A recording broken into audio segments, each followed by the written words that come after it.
Tim, you know what I hate about magazines? What I hate the inserts that fall out every time that you flip a page. But what do you hate? Hmm. Do they still do that? That's interesting. Stand by. Let me see.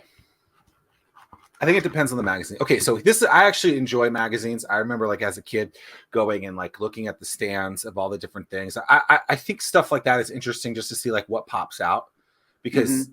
at one point in life it was kind of like Blockbuster. What's going to get you to pick up that title and then maybe become infatuated with that and do a little deeper dive into that thing. However, the thing that I hate about magazines is when you have to like go to this is such a good plug, by the way. Like, I'm just going to throw it out there. As a germaphobe, the thing that I hate is like when I'm at the dealership or I'm at the barber shop and I'm waiting and there's a stack of all those of magazines and I got to touch them. And I'm like, where has this Mm. person's hands been before? I don't even want to touch a doorknob. You That's know a that. surprise about you, Zach. I did not see that coming. Why? Seriously? Because you don't touch anything. I have changed my mind and I don't touch anything anymore. However, I got this magazine in the mail yesterday. I was super I did excited to too. get it. You got yours too? Yeah. Because when I got this, I was like, ooh, I'm gonna use this on the show because today we got a returning guest, if you will, on Yeah. the From show. going back to episode 60 was the first appearance. Yes, And I think we should keep him in the backstage as long as possible. So he's like, okay, this is yeah, because Scott doesn't stay quiet this long, and he has no voice right now, yeah, and he's we like, can just torment him. you're gonna bring him on. So this is what is this? This is Runner's World. Became a subscriber over Christmas break. I think because they gave me half off or something like that. But this is my own, so I can touch it, and I don't have to worry about other people. No inserts in this one, though. I don't think. Let's see. Yeah, But you're right; the they thing are that annoying. But there's all promos yeah, in this everywhere, I guess, right? right. The thing that specifically about Runner's World magazine that I never understood was if you like, so you get the paper copy that's mailed to you, that does not give you access to the online version. It does If for you me. want the online version, maybe they changed their ways, because I told them, I was like, look, I don't want the paper. Save the paper, save the tree, save the environment. I just Save want to look everywhere. at it online. And I was like, man, there should be a company where you can just view magazines online. Hey, Scott, what's up? I'm just waiting for my cue, guys. Like I'm just letting you guys keep go at it. I mean, look, I got physical magazines too. I'm not gonna lie about it. What And is by it the way, about? well, real quick, the reason why you don't have an insert is because it got sent to your house. There's no reason for them to spend that money on an insert that goes to a So if house. that was one at a shop or at a store, it's going to have It an would have an insert because insert. they don't think that Yep. you're an airport. They're hoping at least one person will grab it. Yep. So that's pretty common practice with them. I mean, think about it. Like So they print have two is different lines, expensive. basically. One that Yeah. goes, got it. One with I already. when I was younger and teenager, not have without a lot of money, it was always nice to get the free samples of like the cologne, and that was always pretty sweet. When you rub it on you, like from the magazine. Gee, I wonder how many people rub that on them first before you put it on. Like, and you got to wonder where they rubbed it on before you put it on your face. Like, hey, the best magazine out there, by the way. You get if you guys like the absolute best magazine you can get. This one with my son right here, little Freddie on his cover of his first magazine, being a star baseball Man, player. Man, that's how my about oldest that? son, so it's really Do cool. you think Yeah. he's choking up enough?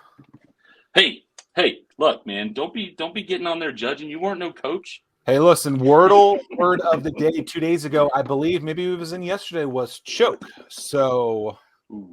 Hey, Wow. true story. I could show you some scary pictures. My son got hit with a baseball bat. That was probably like the scariest dad moment. He had his helmet on, but the person in front of him wasn't paying attention, and the backswing came up and got him right Ooh. underneath. Had to rush him to the ER. His in forehead game, swelled like, out. or And, no, it was practice. So, but it was funny because I'm on the road. I'm jamming, probably doing like 100 miles an hour, and I'm on the phone with 911, and I'm letting them know it's me. I'm in a Jeep. It's not supposed to go 100. Jeep Wranglers are not supposed to go 100 miles an hour. Very difficult. I said, for that to happen. and I was, yeah, and I said, look, if you want to let state troopers know and police know, if you see me zooming by, I will not stop. If they put lights on, I'm heading to the ER with my son. What'd And they're like, well, they said, sir, you can't speed, and if you do, you're subject to getting a ticket. And I just responded to them, I'm willing to risk it. I said, can you patch me into the hospital?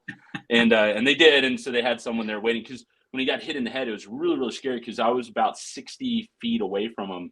And as I got closer, because he started crying instantly, which is actually a good thing, because you want them crying.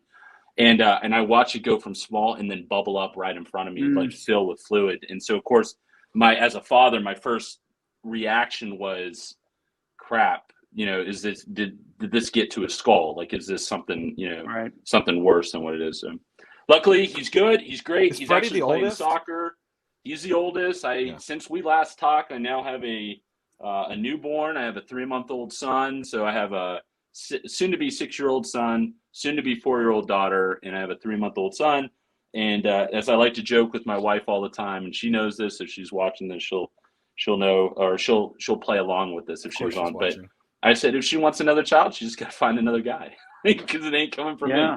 So how old is your startup, Scott? Well, that's funny. So that's like Magazine Jukebox, was conceived. We'll use that word. How about that? It was conceived during COVID. And then after COVID, we actually officially were a company and incorporated in August of 2020. August of 2020. It was during COVID. It would have to be, So almost 2 Yep. years. Yeah, so you got 4 and 3 months. Yeah. So we've been enjoying the hustle while building a company. Next week's guest, Kim Hasty, says that had to be terrifying. It's terrifying. It was a scary moment. Just hearing it like blow up like that, like that's. But it was a scary moment. That's for sure. Okay? Obviously, I'm not a doctor, but like, if it gets to the skull, is that the worst thing? I would think that the skull is there as a protective mechanism. You don't want it to go further behind that. There is. So the good news is, and I'm sorry, I'm looking at my phone trying to pull up a picture if I can. It's pretty gnarly. Graphic images may appear closer than right. Yeah, I don't. It's pretty bad, but it's not like it's not going to gross anybody out. It's just I think it'll be a eye opener of what could happen. But it didn't break the skin. There was no blood or anything. Just massive bruising.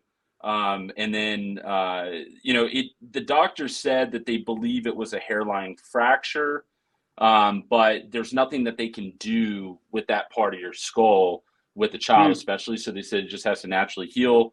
And so the other part is like, thank God it didn't go any further down. If it would have hit the nose, hit the mouth, teeth, or chin, or even the neck, it could have been something way worse. So it was really a 6-year-old swung that bat. A 9-year-old who wasn't supposed to be there batting was not paying attention and swung the bat. So the force of a 9-year-old hitting at the time, a 5-year-old, it was pretty bad. So, the only problem with when you have kids is that you take tons and tons of pictures. Okay, here's how you do it. Do you have an iPhone? Yeah, I know. There's probably a search feature. You got to go. Nope. You just got to go and figure out around what time frame it was. So go to the year, then go to the month, then you know what time frame that was, and that's how you do it. But we're going to pass on this at this point because we're okay. No problem. You're taking too long. I do want to make a side note though, as we're speaking about technology, because obviously you have a technology startup in it, and it's important. Yes. But I've had my iPhone. I've had an iPhone for the better part of the last decade. Love an iPhone. Okay. However, recently I've just been like, okay, I'm going to get a new phone at some point soon. I don't know when. Sometime in the next, I don't want to say anytime real soon. Sometime within the next 9 months to like 3 years. I like to really wear out my phones, right? I've been thinking about getting an Android just to get an Android and try something different, right? Don't get an iPhone, don't ever. I just saw Tim's face like, what are you doing? And then my wife, I realized that my wife and I, because we have 2 dogs, we will send like dog pictures back and forth to each other, right? And every once in a while, I'll send like a selfie of myself. I'm like, hey, and I don't ever do that. But so I had gotten this picture. I remember I sent this picture, or this person had sent this picture to me who has an Android, and it was always really pixelated. You couldn't see it and anything like that. So if you have an iPhone and you primarily do business or communication with someone else on an Android, the pictures don't come back in very clean back and forth to each other. So why aren't those two communicating like that? Did they just hate each other? What do you guys think? I would suspect that they do hate each other in some ways, in some regards. But like you hear stories all the time. Well, oh, you have an iPhone. Well, that's a Droid technology or pieces components are in it. And then you go back vice versa. You say, oh, you have a Droid, and what I find absolutely stunning, and I'm not trying to peel off of that because I really don't know. I have no knowledge of why the pictures are like that, except for I carry an iPhone. I like my iPhone. But what I find amazing is it's like it's a sense of like contention between people. Like, oh, you're a Droid user. Oh, I can't. I thought that was like can't 10 years ago. I can't be like associated to you. You have the or oh, you wear an iPhone, or you wear an iPhone. You might as well wear it. I mean, we're wearing it. I think. Yeah, you're wearing Jinkos. AirPods. Oh, hey, don't get me started on some old school. I tried to find some Bugle starter Boys jackets. Remember the single pocket starter jackets? The football teams. I tried to find a playback or a throwback of those for the Super Bowl. But hey, look, real quick, I want to show you. I found it. All right, you ready? Whoa! Here it comes. Gnarly. Ready? I ain't watching. Look at this. Oh man, that was his forehead. Ooh. But here's him like 2 hours later with me and my wife at the ER. So anyways, yeah, that's a nice for those listening on the podcast. That's quite the goose egg there. Yeah, if you imagine if your full forehead is 5 inches wide as a child, it covers up 3.5 inches. That's how big of a goose egg that thing was. So, anyways, yeah, it was pretty interesting. Yeah, I mean, but look, all good. Like I said, he's playing soccer now, and he's also interested in basketball. We want him to play everything and figure it out. So, and hopefully, we'll get him back into baseball. Are you stuck at your home office, socially distanced coffee shop, or your fancy all bricked out corner office wondering why no one can see your business and sales are all over the place? Sounds like you need a pro. That's why I developed the Anomaly Academy. Insert clever copy here. Oh, I guess I was supposed to put something else there. Oops. You can grab access to the Anomaly Academy now at zackmillersays.com/Anomaly Academy.